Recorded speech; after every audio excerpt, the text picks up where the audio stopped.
Welcome back, everybody. Thanks for tuning in to the Loose Framing Podcast. I'm Tyler Martin-Olich, and to my right is... Jesse Brock. Hey, Jesse. Hi. How are you? I'm swell. How are you? I am pretty peachy today. Good. What's going on in Tampa Bay?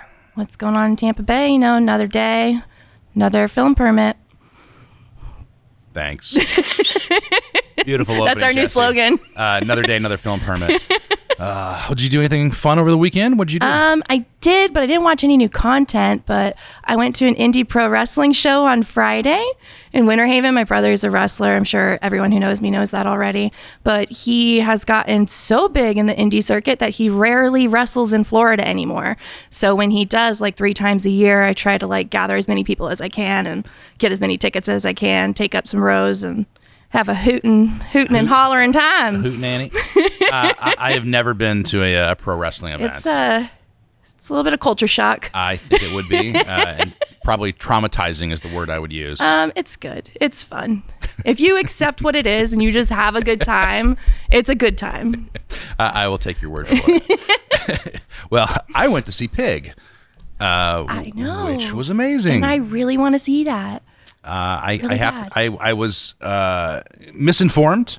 I think some of the marketing, not necessarily coming from the team that produced the movie, which goes into what we were talking about with our guest later today, but it was just completely out of left field. They kept comparing it to John Wick with a pig. That's the review that I've heard. It is not John Wick with a pig. Anyone who reviewed it and used that phrase did not actually watch the movie. Just grasping. Yeah. I think they watched the trailer. It's like, oh, I know what this is. And they didn't do any more research. Didn't give it a chance. It is a fantastic film. It is a melancholic film. Right up my alley. It makes you feel. I ugly cried through like 2/3 of the movie. Emotion. And the movie is not about a pig at the end of the day. Like literally the pig is in it for 3 minutes total. So I felt like the marketing was just completely lying. Yeah. Is it like the audience. Quintessential Nicolas Cage with the scraggly hair, or is it different? No, I mean he looks like a maniac throughout the movie, but it's a pretty on brand. Very on brand, but it's a very internally focused performance. Like he never raises his voice once. Okay. There is no bouts of violence. It is just a very subtle, understated film, and it's just beautiful. The score is amazing. The cinematography is amazing. So can we have someone local produce that? We did. We had Joe Restaino. That's right. And Dory Rath, who also produced in market Lady of the Manor, which is a Justin Long feature that shot here, and then the Catherine Heigl movie, Fear of Rain. Fear of Rain. Yeah. Wow. So all connected. A little local connection. The great here. Circle of Film. Well, Circle of Tampa Bay. Though it did not shoot in Tampa Bay. It shot in Seattle, I believe. But we have a great guest coming up today. Yeah, Josh Long. Yeah, from Greenlit Entertainment. Yeah. Which I'm excited to talk to him about all things EPK and what to do, what not to do. Yeah. You know, when you're getting ready to try to sell your movie, you know, what you should be acquiring on the way there. I wish I would have known him back when I was getting my start, because when I graduated USF in 2015, one of my first projects was just with a friend named Chelsea Wolf, who works with Stephanie and Lexi as part of Bouncy Boxer Media. And they were doing this short film, and they were trying to get it into Gasparilla Film Festival called Speed Dating, which is like this hilarious, like 10-minute comedy with a literal clown in it. But I was in charge of doing their EPK, but I was like focusing it more on like social media and like, so it's going to be an interesting conversation. I'd love to pick his brain afterwards. Yeah. Because that was kind of what even really interested me, from connecting like press and movies and all that. I've been doing this for a long time, and certainly with festivals for even longer. I was with Sunscreen Film Festival for 8 years, and I've been with Gasparilla for almost 15 now. And just the amount of waste that people either put into their productions that they send off to festivals, or they just don't provide the right marketing. But then I've also been to enough trade shows, whether it's Toronto or the Cannes Film Festival, and just see people floundering with the wrong materials, and they can't get anyone interested in their films to either purchase or distribute. There's more strategy than that. There's a ton of strategy that goes wisely, in. you know? And someone might look at that and say, well, it's cost prohibitive. Is it really, if you never get your movie made? Right. Or sold? Yeah. Like, put your money where it counts. So with that, we'll be back in a few minutes with Josh Long.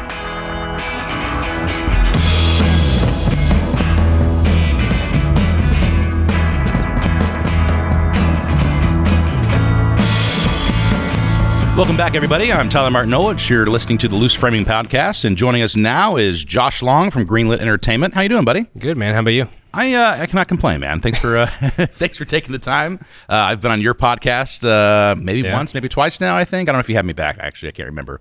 Definitely didn't want you back. It was a one-off. Yeah, well. Kevin whispered in my ear after This you is left, now going to be a don't bring that guy too. back again. No one's going to tune in after this. So you're joining us today. I wanted to talk a little bit about what you guys do as a company, but also the importance of gathering materials while you're filming and why you do that. So before we get into that, let's give me a little elevator pitch of what Greenlit does. Yeah, so I mean, Greenlit is basically just an entertainment marketing company. So we do PR, marketing, social media, advertising for the entertainment industry. Okay. And when you say marketing, it's more than just a social media post. It's also the gathering and the producing of all of the video and collateral you'll need at some point. There's a lot that goes into it. I mean, because not only can we do the media buys and not only can we gather all the needed assets and run the social media, but it's also data. I would say that's probably the biggest thing that we're really kind of breaking into right now is really like the deep dive into the data of, you know, all the audience data, all the, you know, viewer data, all that sort of stuff is really what we're kind of leveraging into right now. So that's kind of like the next wave of Greenlit is the data and how valuable that is to, you know, the marketing and PR and advertising. Sure. You know, a studio movie is already prepackaged. Obviously, they have an idea of where it's going. They know the price, the blue book value, if you will, of their actors and how to leverage that to maximize an audience. Not necessarily true in the indie world, which is, I think is sort of your bread and butter, and I think it's where you probably have the strongest means of making an actual impact to how a production plays out, where it gets distribution, and how it's ultimately used. So let's sort of frame our conversation from that indie world, if we can. If I am an independent filmmaker, and I know nothing other than my script and the actors and the day-to-day of the production going forward, what should I be keying into, or why should I be hiring you to gather items while I'm actually filming during principal photography and perhaps even before? And what are those items that you are particularly providing to the productions? So, I mean, the earlier that we can come on board, the better. That's kind of always our biggest, you know, problem is that a lot of times they bring us on like the 11th hour and we're kind of really locked into what we can do at that point as far as, you know, leveraging all the avenues that we're into. So for example, you know, the latest project we did was Taste of Love, and they brought us on super early because we even built the sales deck for them. So super important indie film, you know, you need a sales deck to bring on financing, to attach actors, to do all those things, bring on distribution. So we were in the development phase of the movie. And then really quickly kind of came on and did social and website as well, which all, you know, great outreach tools and everything. But we also became a part from the aspect of bringing on sponsorship, you know, influencer marketing. You know, we actually rep a celebrity chef, Stephen Coe. He's the most winning chop chef in history. He's beat Bobby Flay. We actually got him into the movie. And then we've done some cross-marketing partnerships as well with some brands and things, you know, partners of his and other partners that we're kind of steering towards them. So, and that stuff kind of not always brings dollars, but brings eyeballs, which essentially brings dollars, or brings distribution. So there's a lot of different ways that we can kind of really become ingrained in the project. And, you know, the earlier that we're on, the better. The earlier that we can be in there to assist and bring all those assets to bear on the project. And you know, anyone that makes a movie knows that you're never prepped enough. You never feel like you're prepped enough. So like, do you really want to bring someone in a week before you shoot to do all these things when we should really have been there from the start, you know, prepping the movie with you, talking about all the avenues that you have for sponsorships, marketing, you know, we need to be a part of that conversation as early as possible. Yeah. And to your point, I mean, independent films are, you know, resources are always limited. Both just money, but also time and personnel. A lot of the stuff that you're offering, you bring to the table, isn't necessarily things that the production entity itself has the time or the experience to put together. So you really need someone, a third party, to come in and do these things for you. Yeah, they're not going to do any of it. Like everything that we handle, you know, one of, you know, our tagline is like, you stay creative, we handle the rest. Like the idea is that essentially we should be taking everything off of the producer's plate that doesn't actually pertain to producing the film or, dealing with distributors essentially. Yeah. And that even goes to like the sales deck, So we really want to take all that workload off of him and offload it onto us so he can really maximize his time with making sure the movie's going down the right creative path, problem solving and, concentrate on getting the project sold and making a profit. Yeah. That's really kind of what we want to do. And there's a lot of materials you just cannot do after the fact. It has to be done 100%. in process during the actual production. What are some of the EPKs or the still packages that you're putting together? What is like the most common ask from either sales agents or the expectations of distributors that should have been captured while you were filming the movie? EPK photography, like that's a lot of people don't realize is that photography and EPK, yes, but I would say, photography most for an independent film, because you can't go back and get that later after the movie's filmed. And you can't really rely on pulling screen grabs from the video, because a lot of times they need, the majority of your on-set photography is all staged. So eventually our set photographer's there, they run the scene, and then he asks them to repose or reenact a scene for him to take the photos or to do something else, or he's also there getting BTS. A lot of times he's also doing the poster photography on set with a green screen or something else. So there's a lot of avenues to a set photographer that and kind of what he handles, but we can't go back and get it later. Yeah. And you can't really pull stills from the image, so you got to have them on set. And then the EPK, which is really vital to selling the project in most cases. BTS isn't what it used to be as far as featurettes and stuff for movies nowadays. It's really kind of rolled into this electronic press kit, which is you really essentially used to sell the movie. It's no longer good enough to just send a paper sales deck. There has to be an EPK with it, especially for distributors. And when we did Bernie the Dolphin, the EPK was super important. Photography and EPK rolled in together on production, but once you get involved with a distributor, they're not going to take your project if you don't have pictures and you don't have an EPK. Yep. Because it's nothing that they can come back and do. And so a lot of people don't realize that. And that's kind of really how we were made, is that, we were at Sunscreen.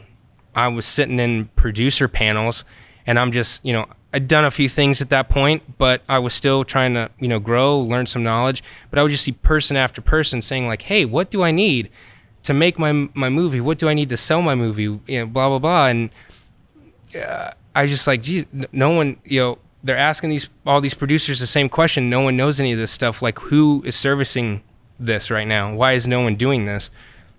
And there really wasn't. I mean, outside of the companies like Wildcard Creative or, all they take care of is studio projects. There's no one really servicing the indie market for what we do. We're like one of the only, I would say maybe there's one other company out there I don't know about or something, but we're really kind of the only one that would service what would essentially be the middle class of movie making.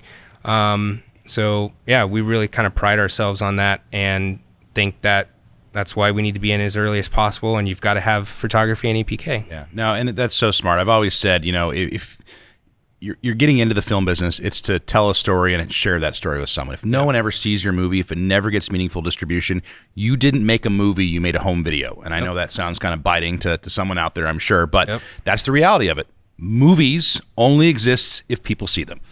And if you made a movie and it doesn't sell, you're not going to make many movies. That's the other, kind of, yes, you can go make your biopic, or yes, you can go tell your life story.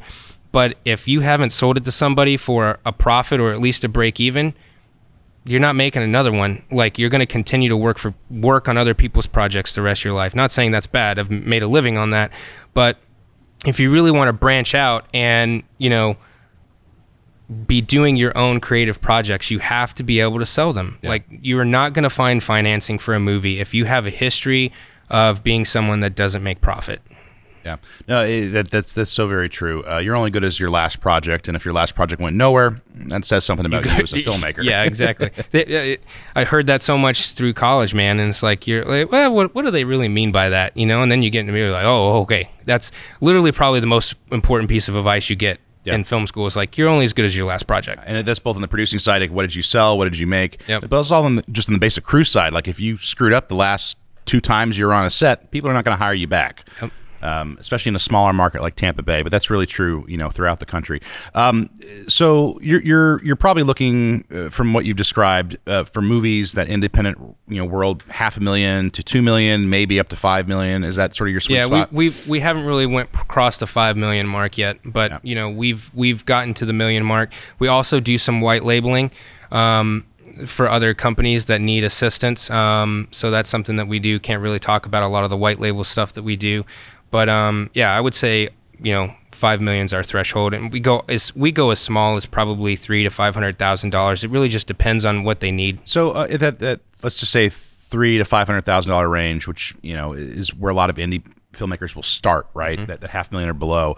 Is this an economical tool, or is this cost prohibitive for most productions? I mean, once you get to a certain level, it's definitely cost prohibitive. But if you're not going to have the things to sell the project, is it cost prohibitive? Right. Like if you don't have those things and you're going to have them, I'm not saying that, if you're doing a $300,000, I'm not going to come pitch you and say like, hey, we need to do your social website, this whole package. Like having been a filmmaker myself, I realize like what you have the budget for and what you absolutely need and can afford.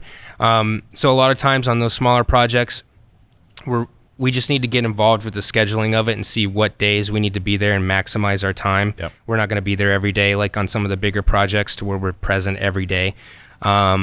But we can be economical. We can pick and choose days. We can be strategic about what we decide to do and kind of maximize your dollar as much as possible. But even if you're doing a $300,000 movie, I mean, even if you're doing $100,000 and we can assist you, I get that. I would still be willing to advise someone.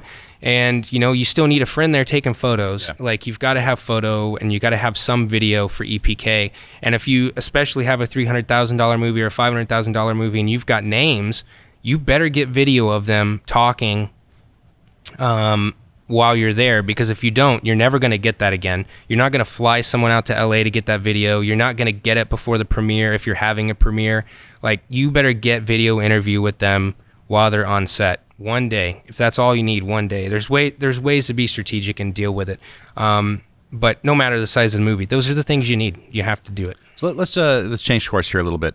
You mentioned a little earlier about packaging a movie or helping to package a movie, and that could be anything from bringing in products or sponsorship. But you also mentioned the importance of having influencers and what that means. Now, anyone listening to this podcast under the age of 35 understands what an influencer is, but I don't know if people actually understand just how much money an influencer can bring in. I was having a conversation with someone from the county who I will not name, trying to justify incentivizing a particular project, and it didn't have a traditional movie star, right? It wasn't Tom Cruise. It was some random TikTok person. Right. And I had to point out that this person probably brings in more money a month than both of our salaries combined. And two, they have over 5 million followers. Like that is valuable to so many clients, sponsors, products. Like they want to be associated with that because the media reach. How important is it, and has it changed the paradigm of independent films of looking at a broader slate of potential attachments to include influencers? And what kind of influencers have you worked with? Yeah, I mean, so influencers across the board. I mean, there's influencers from hair care and shampoo that we can work with. I mean, it's across the gamut. There's no regulation to that whatsoever. It's definitely changed the game. It's opened up people to the possibility of getting people that have maximum attention on their project, on smaller projects, because let's say you got a $300,000 movie, you might still be able to get a TikTok famous person for a reasonable price on a $300,000 movie. Yep. And that would be completely smart of you to do. There's a $500,000 movie that we're talking about filming the first of next year, and we're already discussing one or two TikTok people to have on board that could fit in that landscape. So it's really just kind of, but again, you got to know your audience, right? So you need to know who their audience is. Is that audience, if they pitch your product, going to still want to be involved in your film? Mm-hmm.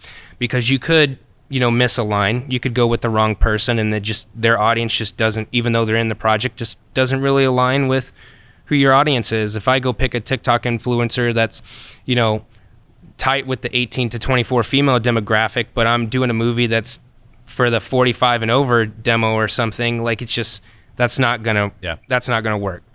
So you gotta have an aligned demographic for sure. So going off demographics, how are you collecting that data, and is that data there for, a smart producer who's looking to develop a project to look at or research to tailor his script or his project to meet a more, I guess, marketable demographic?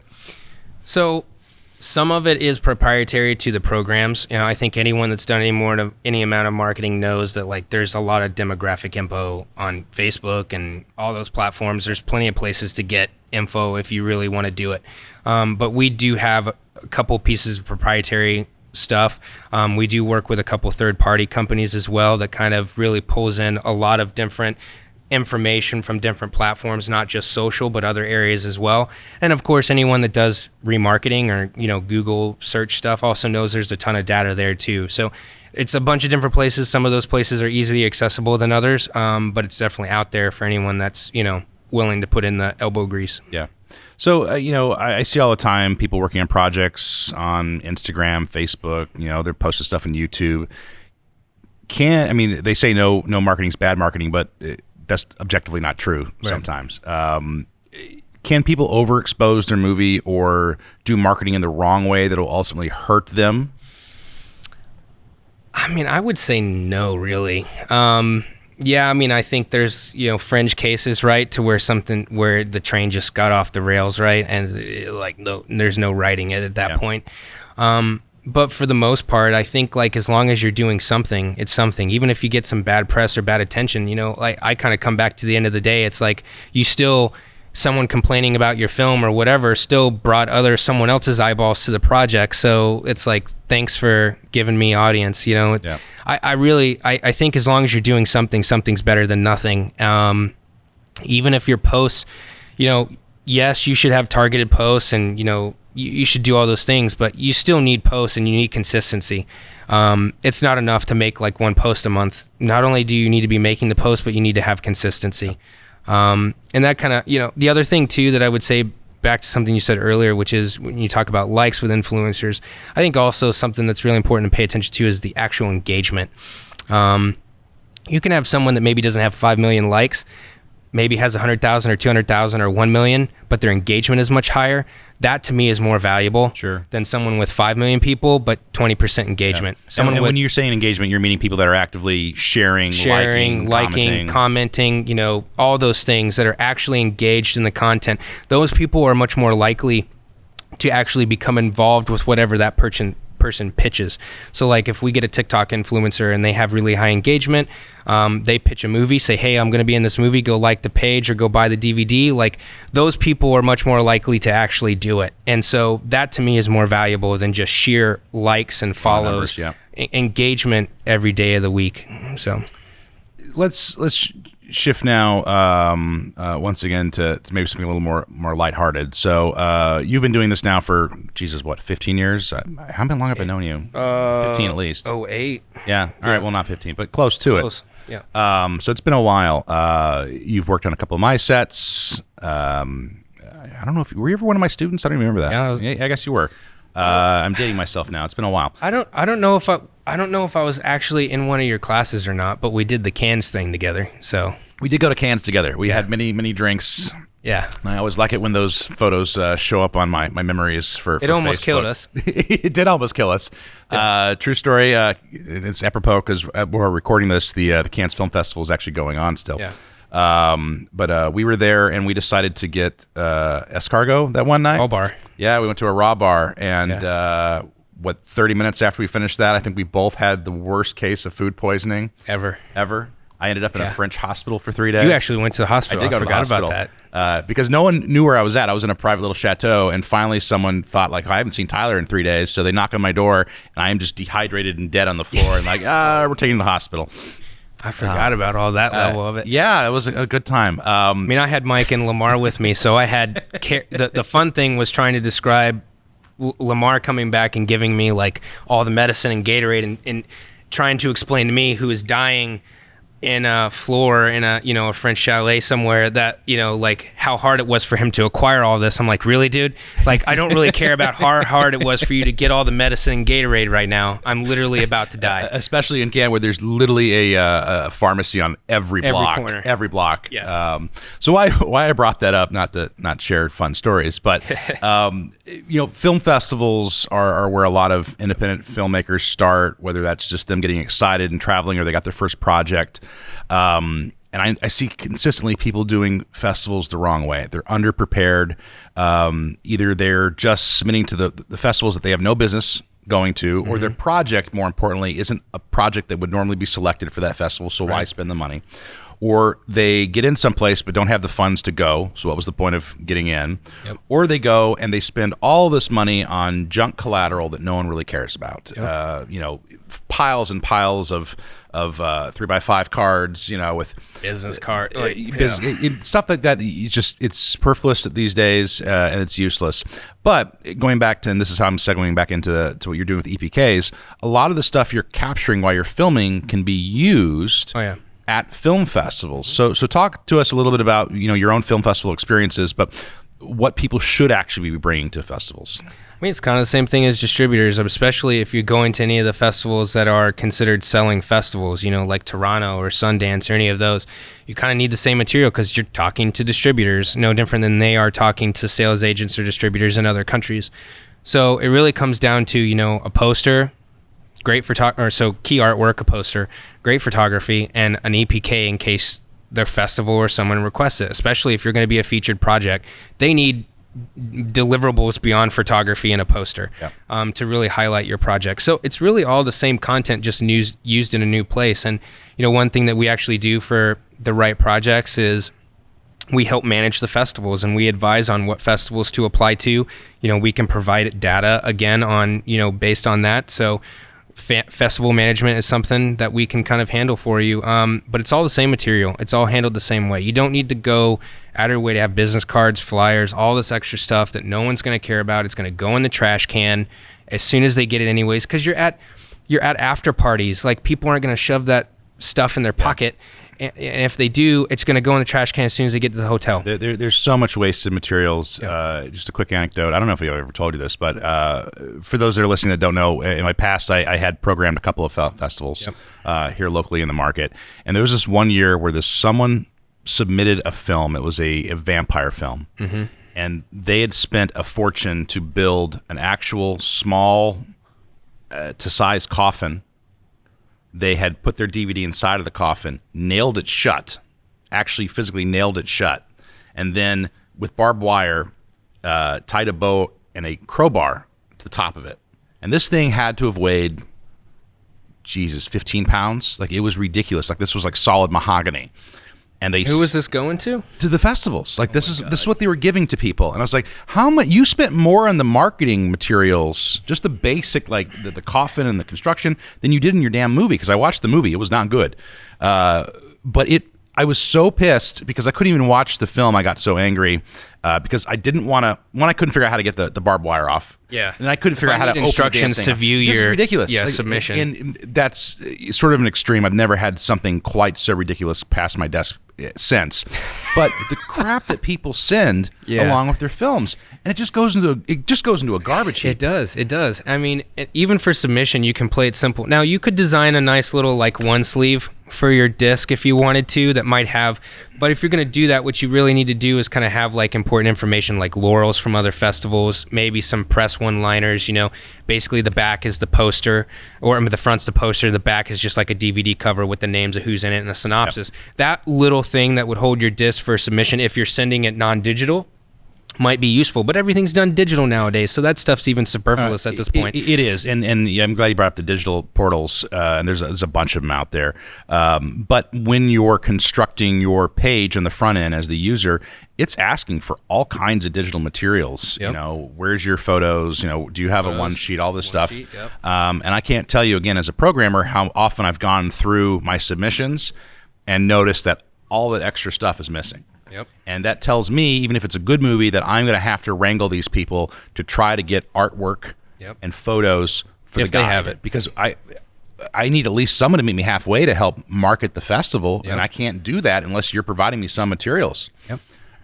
So it's super important, no matter what level of production you're doing, is to, even if you can't afford someone like yourself or Greenlight or Greenlit, find someone, a friend, to come to the set for a day and just take some photos. I mean, just basic things you could be proactively doing. Anything else that I should have asked you, Josh? Anything I forgot? I'm just about where you're going to take me for lunch. That's about it. We'll figure that out here in a second. That is the most important thing. Yeah, no, I mean, I think we've kind of covered it. I mean, really, as far as like what we do, I mean, we've kind of really ran the gamut on what we can offer. A lot of what we do is directly undervalued because it doesn't directly go into the creation of the movie. But I would argue there's a lot of times to where there's plenty of stuff you spend your production budget on that don't go into the creation of your movie. And I would say, dollar for dollar, you're going to get a lot of bang for your buck on the sale of the project, eyeballs on the project from us. Even if all it's going to do is go to festivals at first, you're going to have everything you need to maximize that experience. Yeah. And like you said, I think like one big piece of parting knowledge there, if you're not going to go to the festival, don't apply. Like you're just not, no one's going to contact you an email to buy your film if you weren't at the festival. Yeah. So you need to just apply to stuff that you can go to. Yeah, no, you have to show up to play, so Yes. to say. Well, Josh, and as we close out here, I did want to just give my compliments to what you and your team have been able to accomplish. We incentivize a lot of projects in the Bay Area on both sides of the Bay, and one of the prerequisites for being able to attain our incentives is providing an EPK of some sort. Yeah. And the two projects that you worked on, Lady of the Manor and Fear of Rain, fantastic. Awesome. In fact, Thank out you. of all the projects we've encountered, the EPKs for both of those were fantastic and just leagues beyond what other people were turning in. So that actually helped the producers' bottom line because we were able to get them more money because of what you provided. Now that's a one shot. You can't say that in every market, but certainly in Tampa Bay, it was worthwhile hiring a professional to come in and do it. So as we close out here, Josh, where can people find more about you? Where can they follow you? GreenlitEPK.com is our website. We're on all the social media platforms, Instagram, Facebook, probably just Greenlit at Greenlit EPK or Greenlit Entertainment. And then I'm on Instagram at Joshua M. Long. All righty. And with that, guys, we'll be back in a few minutes. Thanks for tuning in. Welcome back, everybody, to Loose Framing Podcast. How are you, Jesse? Oh, thanks. Let's start over. I'm so sorry. Or we leave that in. I was It's all good. I didn't want to choke while I was talking. I'm so sorry. Okay. Take two. Unprofessional. Welcome back, everybody. Loose Framing Podcast. Again, I'm Tyler, and here's Jesse. Hi. That was a great segment. Yeah, I really dug it. As somebody from a public relations marketing background, specifically in film, I was just all ears. I loved it. Yeah. Well, I mean, just in your capacity as our PR manager, how often do we have projects that people want us to promote and they provide us nothing to help They promote don't their have film? anything. They just have a link or an event link, and it's just not what needs to be promoted. And having a solid EPK is essential for getting your movie seen or to show it and tell people that it's happening. Yeah, even with the local press, I know that's not necessarily the most important thing, but there's a feature filming right now, and they wanted to get into the local paper, and the local paper was willing to write an article, a feature article for their Saturday paper, which still has some pretty good traction.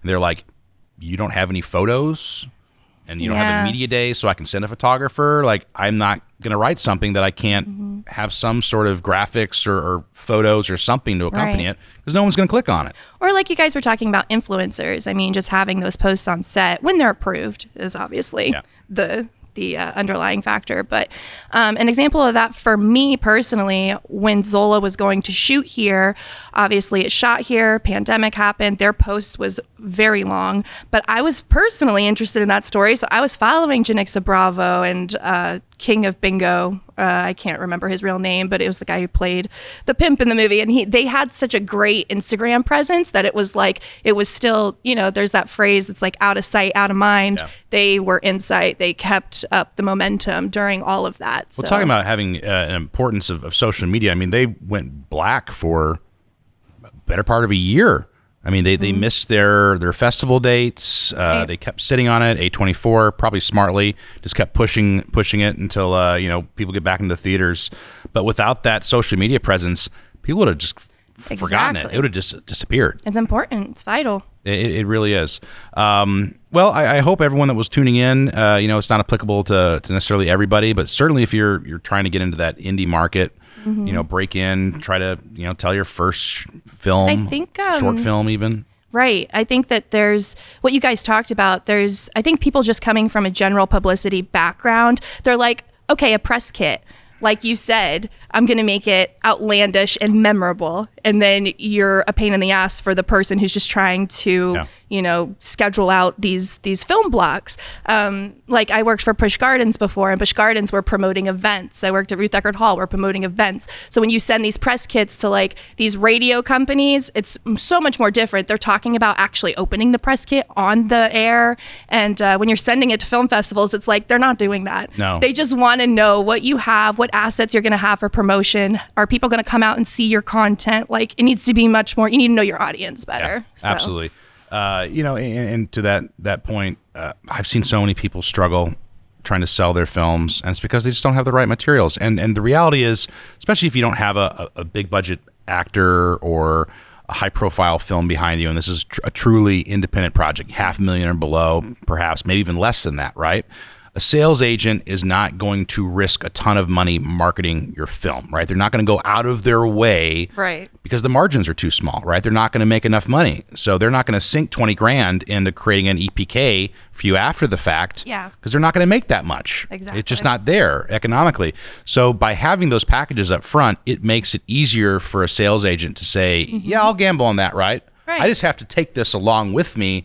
I can present it to people. But it's already there. Right. It's made. Yeah. So that's why it's a huge asset for people starting out. So hopefully people tuning in, were interested in that conversation. It's some valuable stuff that they can take with them. I think it's valuable for anybody who's making a movie. I mean, yeah, even if you can't afford it. I mean, again, I said it during the segment. Find a friend, man. You know someone who can operate a camera and can just film some BTS stuff. Right. Take some photos. Do some actual proactive social media. Right. It makes a huge difference. So with that, Jesse Brock, let's start wrapping it out. Yeah. Where can people find us? At Film Tampa Bay. On all platforms. On all platforms. Facebook, Instagram, Twitter, LinkedIn, anywhere. We're going to write a script next time. It'll be great. we'll get this down. So with that, everybody, my name's Tyler Martinovich. Jesse Brock. And you're watching Loose Frame Podcast. We'll see you next time.